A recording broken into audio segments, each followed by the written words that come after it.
Bonjour à tous et bienvenue à ce podcast de Squad spécialisé sur le réseau Azure. Aujourd'hui, nous aurons moi-même, Mathieu Guillermidol, je suis le Practice Leader Cloud Sécurité de Squad. J'ai plus de 15 ans d'expérience dans l'infrastructure et notamment plus d'une dizaine d'années sur Azure. Je suis accompagné de Christophe.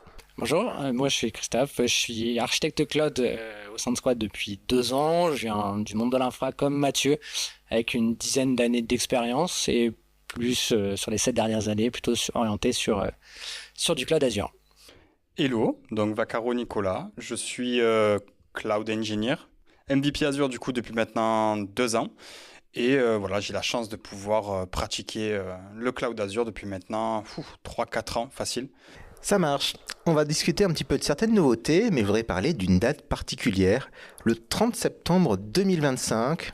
Peut-être une date apocalyptique, mais ça va être la fin de l'accès automatique à Internet pour des VM Azure. En soi, c'était quelque chose de très pratique, mais ça a été assez structurant et fondateur pour les différentes architectures de nos clients. De ton côté, Christophe, est-ce que ton client actuel s'y prépare ou ça reste quelque chose toujours encore un petit peu lointain ? On a un peu les deux cas, on a des projets qui sont plutôt proactifs et qui vont avoir des impacts, notamment en termes de design. Et puis il y en a qui sont en disant bon c'est 2026 et qui traiteront ça en 2026. Donc on a un peu les deux cas. Il y a un vrai enjeu par contre côté cyber du coup et côté structure, parce que du coup ça va changer un peu le modèle d'architecture. Donc plus sur les gouvernances qui sont un peu plus actifs. Côté projet, on est un peu plus lointain sur ces sujets. Oui, c'est que là, pour l'instant, au 30 septembre, ce sera uniquement une coupure, enfin dire toute nouvelle VM ne pourra pas accéder à Internet directement, mais les existantes conserveront leurs accès. Donc, entre guillemets, pour toutes les parties legacy, ça devrait continuer à fonctionner. Et toi, Nicolas, c'est un sujet chez ton client actuel ? Alors actuellement non, parce que j'ai la chance d'avoir un client qui ne fait pas de IaaS, mais plutôt du PaaS et du SaaS. Mais par contre, oui, d'expérience, mes précédents clients, effectivement, ça peut être un petit problème, hein, forcément, parce qu'on va rencontrer des problèmes d'architecture, comme le disait tout à l'heure Christophe, et des problèmes de gouvernance. Mais bon, après, il faut bien pallier aux problèmes de toute façon. Donc j'ai cru comprendre qu'il y avait de nouvelles technologies, du coup, qui rentraient en ligne de compte. Tout à fait. L'une des premières, ça va être les private subnets, qui vont permettre d'avoir des subnets qui sont complètement privatisés et où l'accès à Internet est impossible. Pour la petite histoire, j'avais commencé à les utiliser lors de leur private preview, lors de fin d'année dernière, et je m'avais essayé un petit peu de les exploiter. Et j'avais essayé avec différentes méthodes, avec des NSG, par exemple pour forcer l'autorisation du trafic depuis Internet, chou blanc. J'ai essayé aussi en mettant des UDR pour que, par exemple, la sortie Internet soit routée directement. Pareil, chou blanc. Une autre techno dont on va parler un petit peu après, c'est VNet Manager, nouveauté de l'année qui va permettre de faciliter votre gestion. Elle va avoir notamment une règle pour mettre des règles absolues qui vont pouvoir outrepasser même des NSG qui sont déjà en place pour faire de l'holo ou du deny. Donc même en mettant aussi pareil des règles via ce biais, on se retrouvait avec une VM qui n'avait pas accès. Donc ça veut dire que en fait, la partie private subnet, il y a quand même des fonctionnements cachés. Entre guillemets, on n'a pas la transparence sur quel mécanisme est mis en œuvre, on n'a absolument pas la main. Et à première vue, j'ai pas encore vu d'article ou d'exploit de Red Team qui avait réussi à sortir du piège du private subnet. Après, c'est une nouveauté qui est intéressante et qui évite un peu le cas d'usage qu'on a tous eu d'appel des équipes sécu en disant ta VM est exposée sur Internet. Parce que par défaut, tu avais oublié le NSG ou que tu as positionné une règle sans faire attention ou tu t'es trompé manuellement dans ton run shader. Ouais. Du coup, c'est vrai que c'est un vrai changement. Et je pense qu'il y a pour beaucoup d'équipes, ça va simplifier aussi notamment tout ce qui va être NSG. De se dire, je n'ai plus qu'à autoriser, finalement, ça reste du trafic interne. Donc, j'ai une segmentation qui est plus simple et j'évite d'avoir des NSG un peu difformes à chaque projet et d'avoir quelque chose d'assez simple et d'éviter le cas de la compliance parce que erreur de manipulation.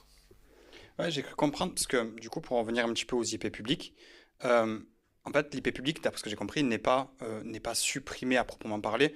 Ça serait plus une retranscription en fait de l'IP privé qui est mise en forme en fait sous une IP publique éphémère, si j'ai bien compris.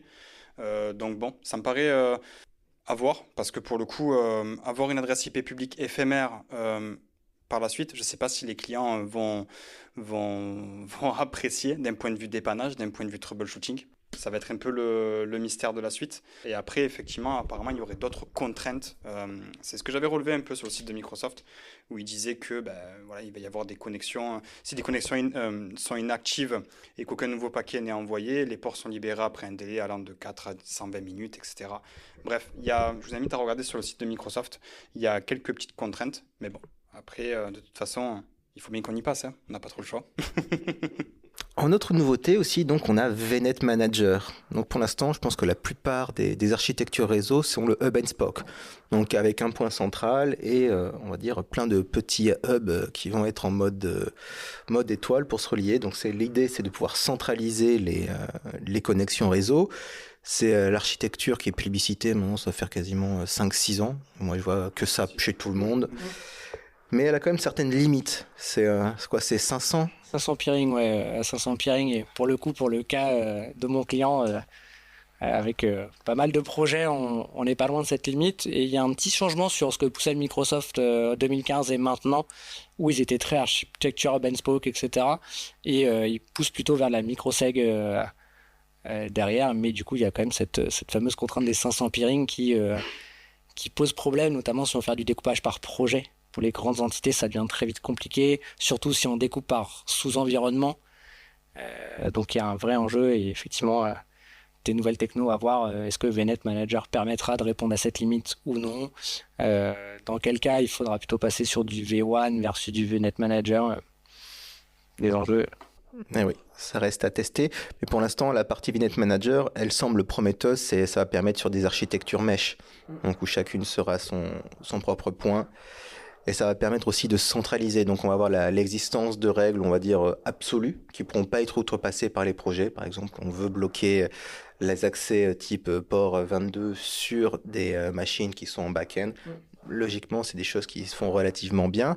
On va aussi avoir la fonctionnalité d'IPAM, donc la gestion du DHCP, pour l'instant, qui est fait au petit bonheur la chance, hein, notamment lors des provisionnements des ressources. On va avoir des surprises avec des adresses qui sont libérées ou pas. Là, on va enfin avoir la main sur la partie Azure.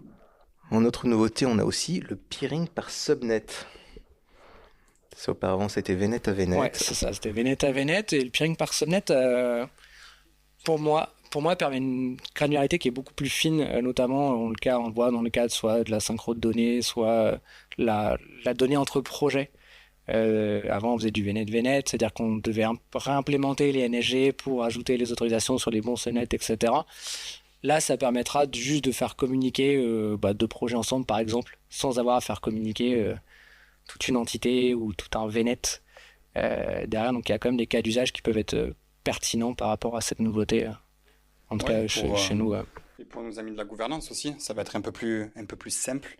Comme tu le disais très bien, maintenant tu vas pouvoir segmenter du coup de subnet à subnet, ce qui n'était pas le cas avant avec le VNet. Et pour le coup, oui, la règle des NSG, ça va être très compliqué à gérer. En tout cas, actuellement, ça l'est, surtout si les projets sont volumineux. Mais voilà, de subnet à subnet, ça sera vraiment une belle avancée et on a hâte que ça arrive pour le coup.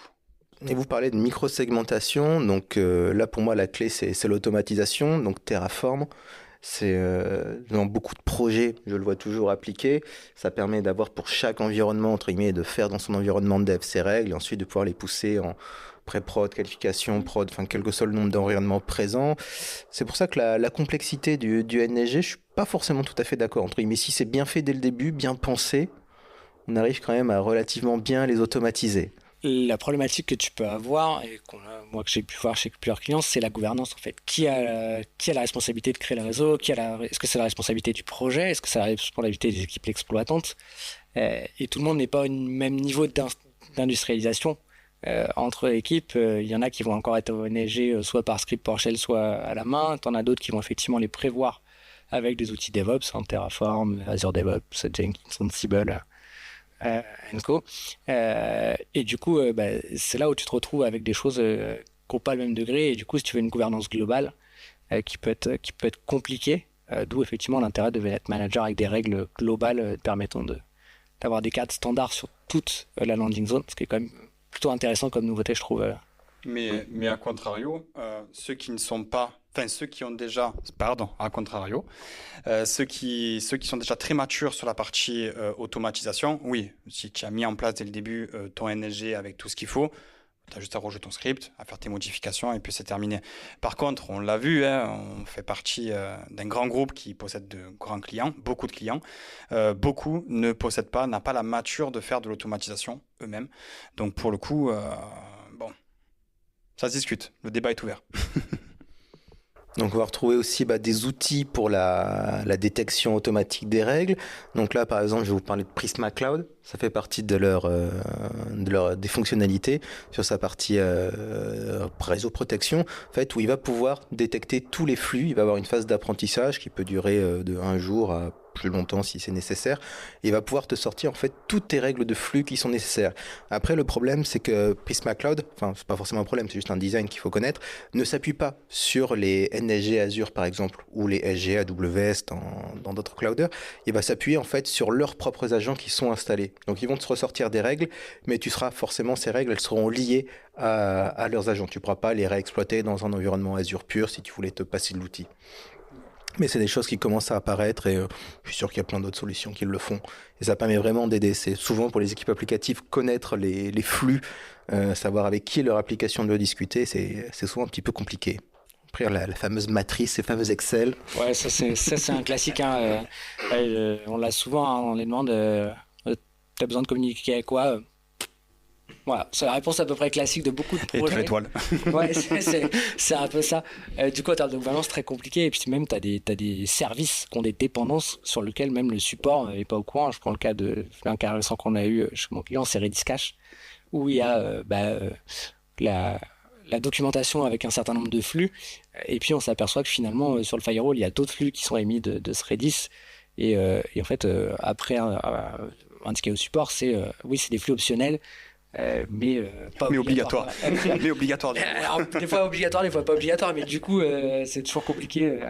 On a ce cas classique de quelle est ta matrice j'ai besoin d'un étoile, et ça, c'est un cas courant, je pense. Ouais, je voulais juste revenir sur un petit point, c'est ce que tu disais tout à l'heure, sur la partie mesh vs Hub&Spoke. Tout à l'heure, du coup, en fait, c'est ce qu'on a vécu pour ceux qui ont déjà fait, à mon avis, c'est déjà votre cas aussi, fait des réunions avec Microsoft où ils expliquent la landing zone et tout ça, où ils expliquent ce que c'est le Hub&Spoke. Le Hub&Spoke, donc forcément, est vraiment ancré aujourd'hui dans toutes les architectures. Mais du coup, le mesh, d'après ce que j'ai compris, d'après ce que j'ai un petit peu suivi, c'est le maillage, en fait, côté réseau. Et la particularité, c'est que les VNet peuvent communiquer entre eux, ce qui n'était pas le cas, du coup, avec le Hub&Spoke. C'est ça? Si je ne me trompe pas? C'est ça. Ouais, c'est ça. Mais tu as eu un changement sur le Hub&Spoke en lui-même. Avant, sur les premières versions, vers 2015-2016, ils conseillaient de mettre un peu les services transverses dans le Hub&Spoke. Et finalement, ils sont sortis, enfin plutôt dans le Hub. Je pense à l'AD, DNS, etc. Tous les services un peu d'infra critiques. Et par la suite, ils ont dit, non, mettez plutôt ça dans le Hub&Spoke. Et finalement, dans le Hub, tu n'as plus que les équipements en réseau pur. La partie filtrage, la partie routage. Et du coup, sur le mesh, tu as cette vraie partie filtrage qui vient quel service tu utilises, quel log tu vas faire, comment tu traces un peu les flux. Tu peux soit le faire avec un Azure Firewall, soit des NSG, mais sachant que les NSG Flow Logs sont amenés à disparaître, remplacés par les VNet Flow Logs, ce qui sera quand même plus complet. Aujourd'hui, les services passent en NSG Flow Log, bon courage. La topologie mesh introduit d'autres problématiques que traitait le Hub&Spoke qui inversement permet d'avoir d'autres avantages. Oui, absolument. Ouais, j'avais pas vu que les flow logs allaient disparaître. Donc ils vont aller remplacer, ça sera uniquement la partie VNet. Ouais, c'est la partie VNet. Alors j'ai plus la date, mais je crois que c'est dans pas si longtemps que ça. J'aurais dit 2025 ou 26. C'est assez proche. Ils sont dépréciés au prix des VNet Flow Logs, ce qui est plutôt mieux finalement, parce que dans les VNet Flow Logs, tu devrais avoir plus de services. Je pense notamment les flux, les VNet intégration que tu voyais pas forcément, tous les function apps, les choses comme ça, où c'était plus compliqué sur les NSG. Ah ouais, ça c'est un problème qu'on retrouve chez tous les clouders en fait. Sur les flow logs, on va voir vraiment le trafic des VM, mais tout le trafic, on va dire vraiment toute cette partie serverless, c'est beaucoup plus dur à capter, quelles que soient les solutions que l'on utilise. À compter du 30 juin 2025, la fin, donc du coup hors service, en fait vous ne pourrez plus créer de journaux de flux dans les NSG, mais par contre le 30 septembre 2027, les journaux flux de groupe, donc sécurité réseau NSG, pardon excusez-moi, c'est français, et c'est sur la documentation officielle de Microsoft que je suis en train de vous dire tout ça. Donc un changement.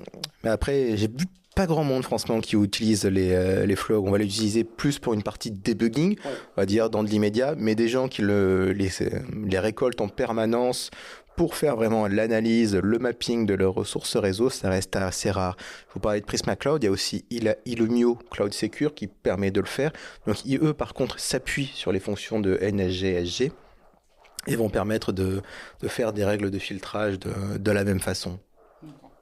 Donc non, il y a pas même quelques produits qui les récupèrent, mais ça reste des sources de coûts. C'est bien évidemment, il faut les stocker et le réseau, c'est très très bavard. Hein. Ouais. On arrive finalement avec des comptes de stockage qui sont gardés. Et c'est des données qui vont être rarement exploitées. Au final, on les utilise en forensique et encore. Quand on est appelé pour la forensique, c'est déjà trop tard. Les logs ont déjà disparu.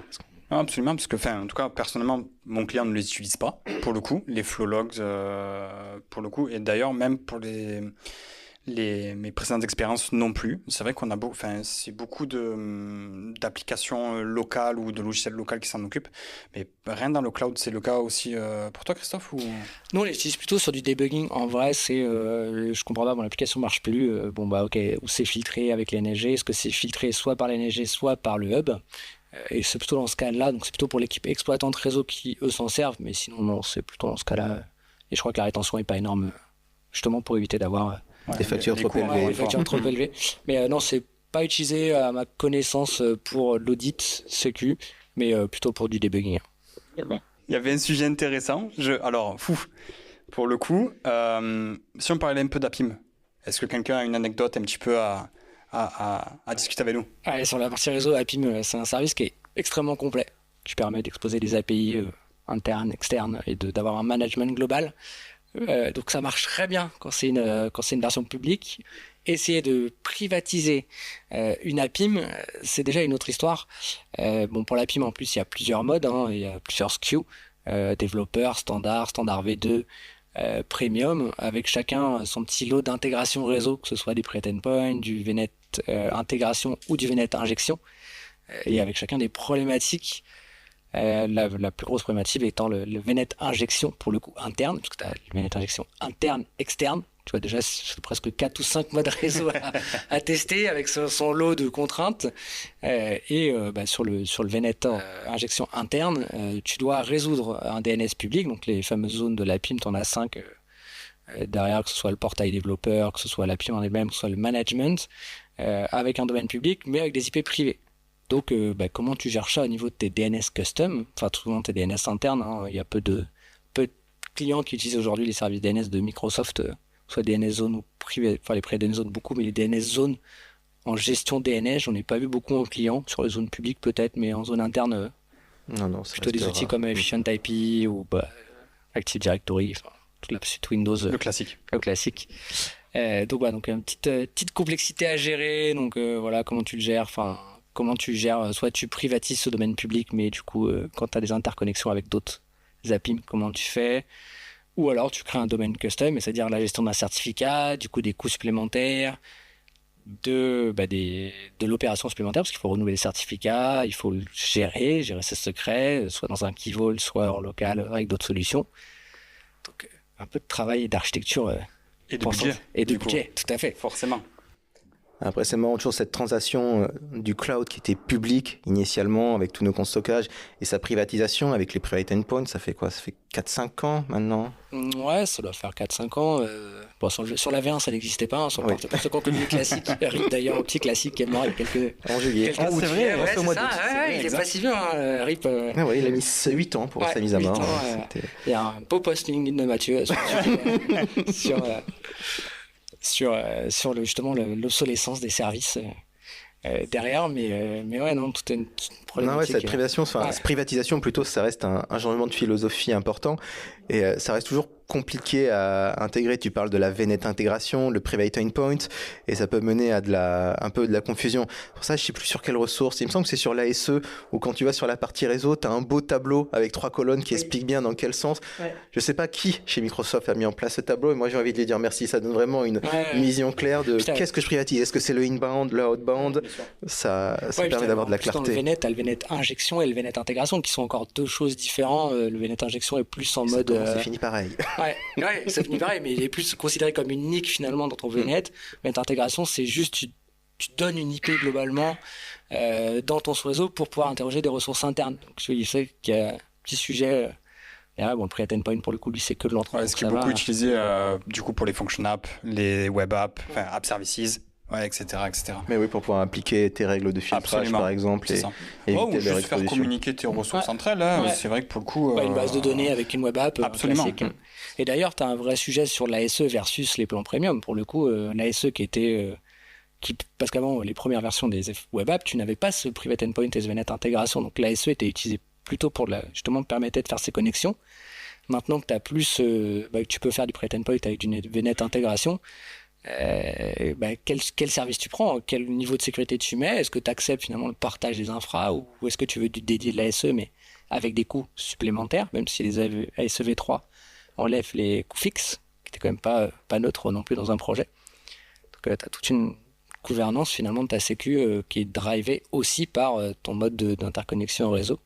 Et faire du cloud privé dans un cloud public, c'est quand même un concept, un beau pied de nez.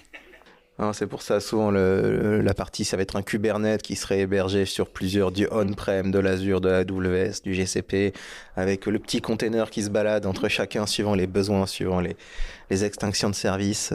Ça reste encore assez, on va dire, pour moi, c'est théorique. Entre guillemets, avant de voir ça en production, ça ne sera pas forcément tout de suite. Ouais, ça demande une maturité sur l'ensemble des clouds, ça demande une gouvernance globale, ça demande des équipes dédiées à ces technos. Donc c'est la maturité. C'est la maturité derrière. Puis c'est un produit qui est quand même pas si vieux que ça, Kubernetes, c'est quelques années, mais c'est assez récent dans l'ensemble de... Dans la prod. Dans la prod en général, c'est vrai que c'est récent pour le coup. Pourtant, c'est pas si vieux. Enfin, pas si vieux, j'exagère. C'est quand même un produit qui a quand même bien vécu. Mais après, est-ce qu'il aurait pas explosé vraiment quand il y a eu Azure Kubernetes Services, par exemple? Je sais pas trop. Je suis pas assez calé sur Kubernetes. Je pense pas que AKS s'est lancé. Tu vois, je dirais plus t'as Google avec son GKE ou même EKS côté AWS. Faut parler de tout, hein. Qui ont plus lancé. L'usage d'AKS, je l'ai vu quelques fois, mais ça reste quand même rare, je dirais. C'est pas leur fer de lance. Ils ont essayé de pousser d'autres services avec ACI, ACR, les web apps en mode conteneur aussi. AKS, c'est assez... En tout cas, en production, je l'ai pas vu chez beaucoup de clients. Chez mon client, ils utilisent quand même pas mal, mais on utilise un peu tous les modes, AKS, EKS, on-prem. Le dernier sujet, c'était lié à la pénurie d'IPv4 aussi. On en avait discuté un petit peu, nous, en off. Oui, avec tous les problèmes de capacity planning. L'IPv4, j'en entends depuis que j'ai commencé à travailler. C'est ce que j'allais dire aussi. C'est ce que j'allais dire. À quand l'IPv6 alors, du coup? C'est compliqué, l'IPv6. Il y a des services qui sont multi-IP, notamment Microsoft le bien. Quand tu utilises des services endpoint, ils sont déjà en IPv6. Pour le coup, petite anecdote, notre équipe AD qui a mis des conditionnels, Intra-ID, qui a mis des conditional access policy qui ont interdit des sites, des pays, sauf que l'IPv6, il n'est pas forcément pris en cas d'usage et les services endpoint, du coup, bloqués. Impossible de s'authentifier avec Azure AD parce que c'est pas vous mal, ne respectez pas la policy. Et les services endpoint te font une transaction, en fait, translation IPv4, IPv6, qui est compliqué à prendre en compte dans les conditional access policy. Ouais, pourtant, dans les conditional access, tu dois pas mettre simplement un pays, tu dois mettre tes adresses en IP CIDR. Ouais, mais je crois que le cas de l'IPv6, ça n'avait pas été vu justement avec les services endpoint. C'était ça le cas un peu. C'est de se dire, attends, c'est quoi ces IP, elles viennent d'où Et je suis pas sûr que ce soit beaucoup documenté, effectivement. Il y a une page dans la doc officielle qui est un peu cachée, comme beaucoup de pages. Il faut un peu fouiller, mais c'est vrai que c'était pas forcément un sujet qui avait été pris en compte derrière. Mais par contre, il commence à le prendre de plus en plus en compte parce que, par exemple, tout à l'heure on parlait de Network Manager, dedans, on peut justement le mettre en place. On a l'IPv4 et on a la petite case IPv6 pour justement paramétrer ce qu'il faut. Donc bon, c'est bien. On progresse côté Microsoft, en tout cas côté Azure. Je ne sais pas comment ça se passe côté AWS et Google, mais en tout cas, on peut dire que sur Azure, ça progresse correctement. Donc, c'est top. Ouais, tu peux le mettre en place de manière interne. Par contre, le gérer sur de l'externe, ça reste encore... Enfin, je l'ai rarement vu. Faudrait vraiment... J'ai pas forcément, j'ai pas d'expérience avec des experts, on va dire, des entreprises experts telco, dont vraiment c'est le métier. Le seul cas où je le vois, l'IPv6, c'est sur ta box free. T'arrives en IPv6. Je crois qu'il y a quelques opérateurs américains qui avaient quelques pénuries d'IP qui commencent à l'implémentation en externe derrière, mais c'est quand même très rare et peu de pertinence. Bon, le jour où on est blacklisté, voilà quoi. Ouais. Par contre, la problématique, c'est plutôt les services type Databricks, Azure ML qui sont consommateurs en ressources et qui, eux, mangent des plages. Et les plages, par contre, dans les grands groupes, c'est un peu la guerre. Je sais pas vous, mais pour avoir une plage, des fois, faut faire un circuit, un petit pèlerinage pour avoir sa plage. Donc, quand tu consommes. Trouver l'ingénieur réseau, donc il faut aller à la machine à café. C'est ça. Et sur ce, pour conclure, une pensée importante quand même sur la partie cyber. C'est là où on a parlé beaucoup de connectique, donc de questions d'exposition. Mais sur l'analyse de flux, ça reste encore un sujet qui me semble pas forcément très présent directement chez Microsoft. Pour analyser les paquets, faire de la capture, il me semble pas qu'il y ait d'outils. Est-ce que d'après vous, c'est quelque chose qu'on verra peut-être par exemple à l'Ignite? Ça pourrait être un sujet. En tout cas, ce serait une belle fonctionnalité derrière, parce que c'est toujours la bataille avec les projets, d'avoir la belle ouverture de flux avec les bons ports. Donc, on l'espère. Je pense plutôt que l'Ignite sera plutôt sur l'IA. Aujourd'hui, c'est un peu le... Ouais, je suis assez d'accord. Ouais, dans les private preview, il me semble pas avoir vu de choses particulières. Le seul élément de la private preview qui me semble intéressant sur la partie réseau, c'est l'inclusion des logs DNS, qui auparavant étaient des logs système, vont maintenant être des logs directement récupérables pour Defender, par exemple. Okay. Avis, on va voir si ça passe en GA, c'est annoncé. Ça pourrait être intéressant. Eh bien, merci de nous avoir écoutés. Nous vous souhaitons une très bonne journée. Au revoir.